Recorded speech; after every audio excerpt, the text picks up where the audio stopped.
पाणथस्ताच्या माध्यमातून उदयगिरी जी मॉनेस्ट्री आहे त्या मॉनेस्ट्रीला आपण भेट देतोय, तेव्हा हे सगळे फीचर्स आपल्याला बघायला मिळतात. ही सगळी एकेकाळी समृद्ध असं बौद्ध स्थळ होतं आणि हा एकमेव आता स्तूप राहिलेला आहे जो कसाबसा सांभाळला गेलेला आहे. इथं जागोजागी हे असे अवशेष विखुरलेले आहेत. हे सगळ्या विखुरलेल्या अवशेष आपल्याला दिसतात. इथे मोठ्या प्रमाणामध्ये वज्रयान पंथ जो आहे, महायान पंथामधला पुढचा जो आहे वज्रयान पंथ, तो इथे ॲक्टिव्ह होता आणि त्याचे जागोजागी पुरावे आपल्याला सापडतात. खूप छान शिल्पकला होती आहे इथली. ही शिल्पकला दिसते. हा स्तूप होता, तो आज भग्न अवस्थेला पोहोचलाय आणि इथे आजही उत्खनन होण्याची आवश्यकता आहे. हे तुम्हाला दिसतील की आपल्याला जागोजागी ते शिल्प पडलेले आहेत. हे असे तुम्हाला मोनोती स्तूप दिसतील.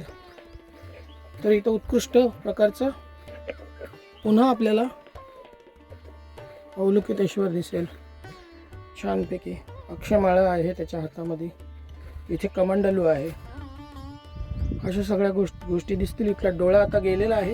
इथे पण कधी काही डोळा होता पण तो आता नष्ट केलाय. इथे तो स्तूप आहे दिसतोय आणि वर इथे सप्तबुद्ध असतील. तर हे अशी बोधिसत्व आहेत आणि ही पूर्ण मॉनेस्ट्री होती. कधी काळी खूप ॲक्टिव्ह मॉनेस्ट्री होती इथून. आणि इथे वज्रयान पंथ खूप मोठ्या प्रमाणामध्ये फुलला, विकसित झाला. आणि या इथल्या ओरिसामधल्या शिल्पकलेचा प्रभाव आपल्याला अनुराधापूर श्रीलंकेमधल्या उदयगिरीच्या शिल्पकलेवर दिसून येतो.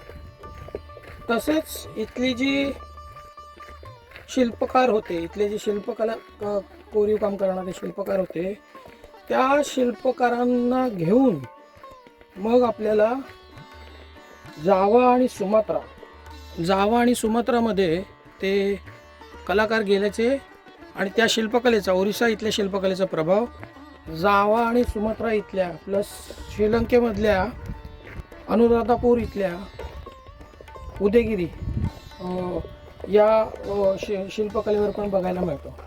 तर या सगळ्या शिल्पकलांचा प्रभाव, त्याचं उगमस्थान इथे आहे आणि मोठ्या प्रमाणामध्ये ही जागा बुद्धिझमला प्रचार प्रसार करण्यासाठी वापरण्यात आली होती.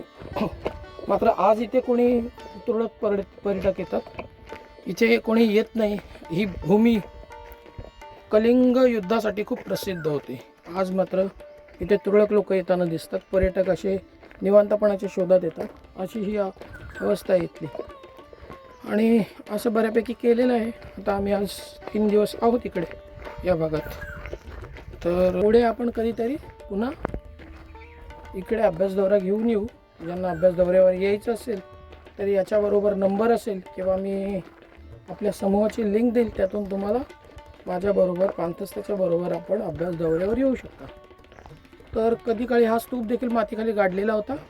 आज तो चांगल्या पद्धतीने विकसित करून ठेवलेला आहे. तर भेटू पुढच्या व्हिडिओमधून.